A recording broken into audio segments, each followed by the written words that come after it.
when we met at the Manila Times Forum on Sustainability, you made a presentation about the agriculture sector.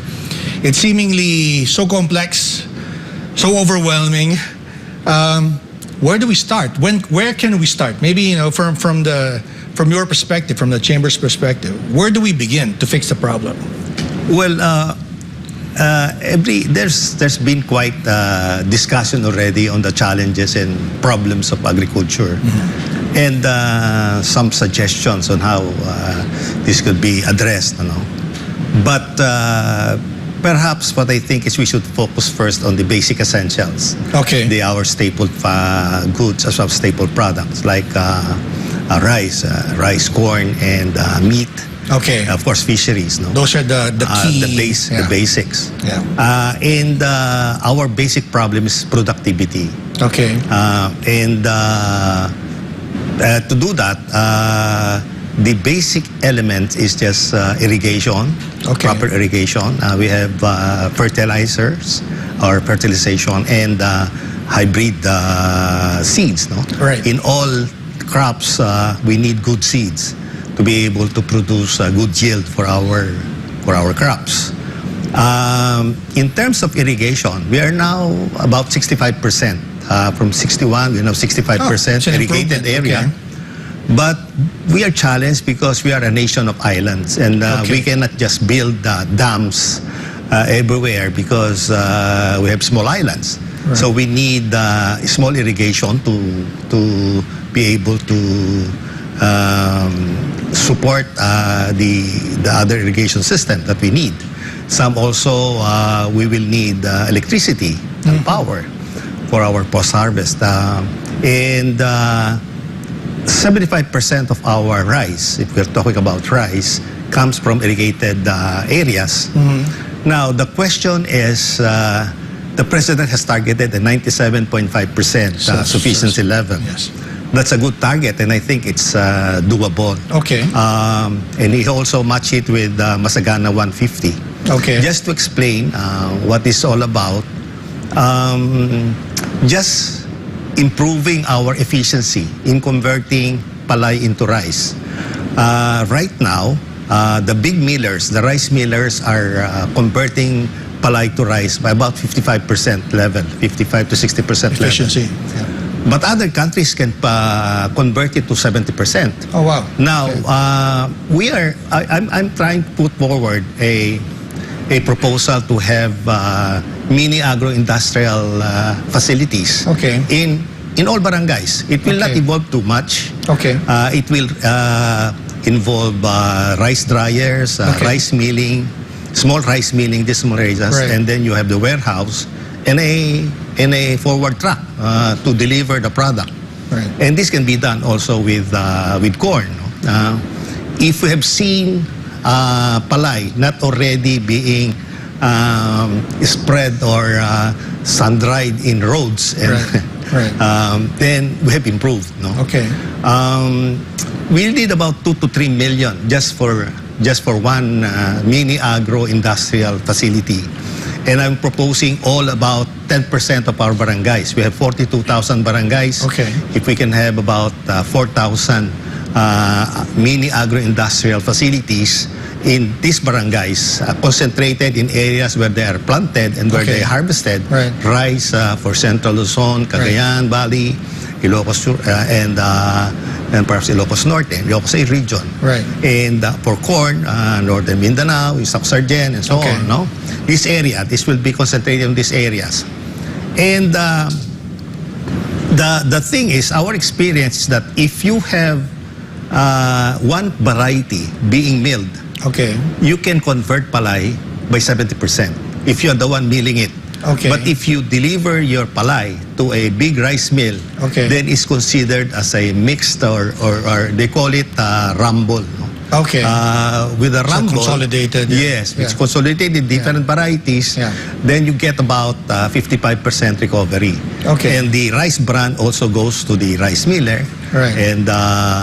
And some other like for feeds, they call it patuka, Right. and the rice husk which is used as an ingredient for raw materials for power generation. Okay. But if you have your own rice mill, Okay.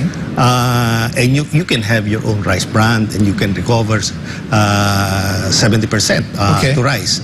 Our production last year is 19.7 million metric tons of palay. Okay. Our requirement based on the computation of 118.8 per capita consumption of rice. Okay. If we will have so we will have a 55% recovery. Okay. We will need about 24 million metric tons of palay. So we don't have enough. Yeah. Now, with 19.7 million metric tons, Okay. at 55%, but if you can do it at 70%, Then you you need to already be import sufficient. less. Yeah. Now let's go now to the Masagana 150, the Okay. production. Our average is about 80 to 90 kabans per Okay. hectare. Okay. We are now using, based on the rice competitiveness enhancement fund, a good inbred rice from pearl rice that can produce 100 to 120 kabans. This is usually planted during wet season, Okay. rainy season. Because the productive tiller is something about 25 productive tiller, the one that brings up the fruit of the Right. palay. Right. But you have a hybrid during the dry period. There are two croppings, the I dry see. period and the wet period. During the dry period, you can use a hybrid rice, which Okay. can produce 200 to 220 kabans. Right. So 100 to 200, you average it 150 a year Right. per hectare. And that, just to get even 50%, doing the Masagana 150, averaging 100 kabans and 200 kabans, wet season, dry season, Right. we have a 150, we will more than enough sufficient in rice. So that's why, that's I think the formula, as long as we are supported by good fertilizer and irrigation, I hope not with the El Nino that is coming. Yeah. So that is now the key, fertilizer, irrigation, and seeds, Right. the hybrid seeds. Let me ask a follow-up question in two parts. One, why is it not happening? What's needed to supply you with the fertilizer and the seeds? You see, we were talking at the forum, and you were saying that there are solutions at the macro level, and then when it gets to the implementation, then that's where you encounter problems. That's the devil, yes. And the second question, and I'll remind you later if you forget it, is as a step back. Do we actually pursue rice production where we evidently lack the competitive advantage? President Marcos said we should, because he sees it as a strategic crop. It's a staple, right? But I was wondering, if we should go the way of, say, Taiwan, which is shifted to higher value crops, right? And then focus on that rather than trying to do something that is obviously too costly, too difficult, too complicated. But on the first part, you mentioned the things that should be done: fertilizer, equipment. What needs to be done now? Because obviously there's a recognition of the need. We've been hearing that from policymakers. What needs to happen to make it reality? Well, you do not have to replace rice with high value crops with the same land. No. Okay.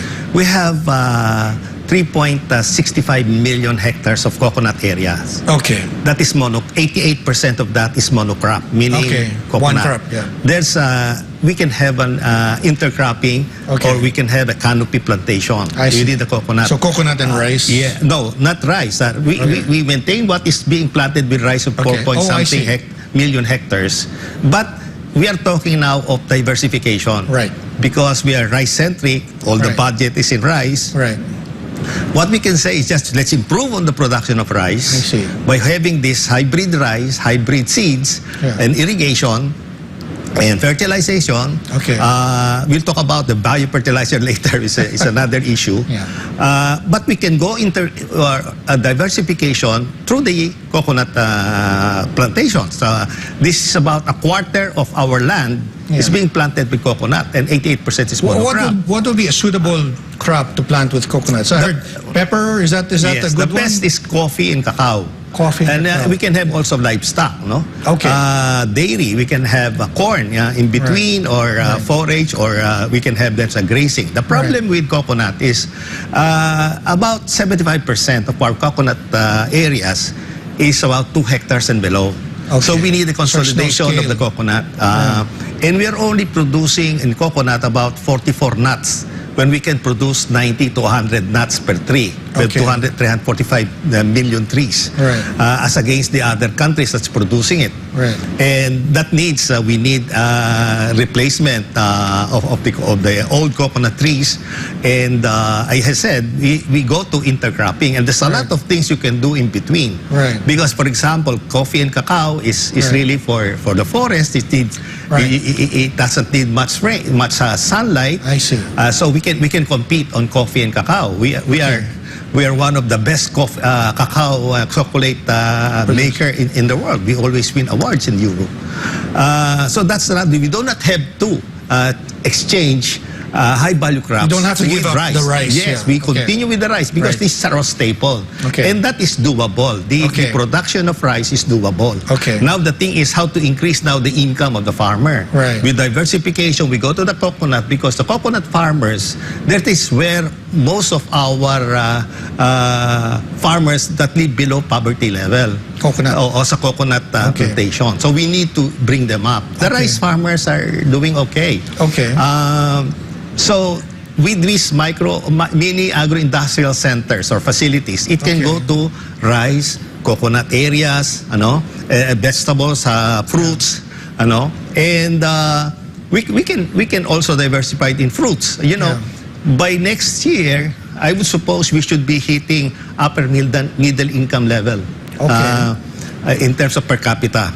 Now, as we increase income of people, the consumption, the income that they use to consumption food decreases. They consume less of carbohydrates. They consume more of fruits, vegetables, and meat. So that's an opportunity. For those that are not on that level, that do not have still spending about 60% of their income in food and non-alcoholic beverage, then the government na can enter just what they have proposed now, the food stamps. One is for the 30% and below income. But my proposal of the food stamp, it has to be an economic stimulus for the food stamp, meaning all foods that could be given to those people, given the vouchers or what, should only consume locally produced products. To help the farmers, for an economic stimulus. Imported products should not be part of the economic stimulus or the food stamp. That's one of the proposal. Another issue is smuggling. Most of the smuggling is done on a misdeclaration. So I congratulate the President for thinking of having an inspection before it is loaded on the ship on the point of origin. And also, there's a possibility that on the point of origin, that's where you pay the invoice. So you eliminate the corruption here. So when the point of origin, you already know what is being loaded on the ship.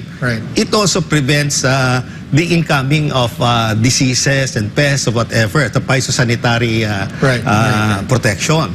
Now, when the ship is on the sea, we would like to have an advance copy. The Department of Agriculture and the Bureau of Customs should have an advance copy of the shipping manifest so that we will know what is inside the ship and the cargoes inside the ship. When it arrives here, the first border quarantine facility should be in place. The budget has been given to the Department of Agriculture to put that in place already. It's been for several years already there. It has to accelerate the implementation of the first border quarantine facilities. And then, moving forward, we would like to request that all warehouses and cold storage facilities be registered before they are allowed to operate so that we will know what's inside the storage. And we can have warehouse receipts, just like in the Kedan before, which can be used as collateral for those farmers who do not have good price yet, or poultry or chicken. They can store first the chicken in the cold storage facility before they have good prices, and they can move and sell it better. I have to take a quick break, but before we go, how far away from that? 100%, 50%, 75%? How are we? Okay, I think we got the answer right there. We'll be right back with Business of Politics. We're talking to Mr. Danny Fausto.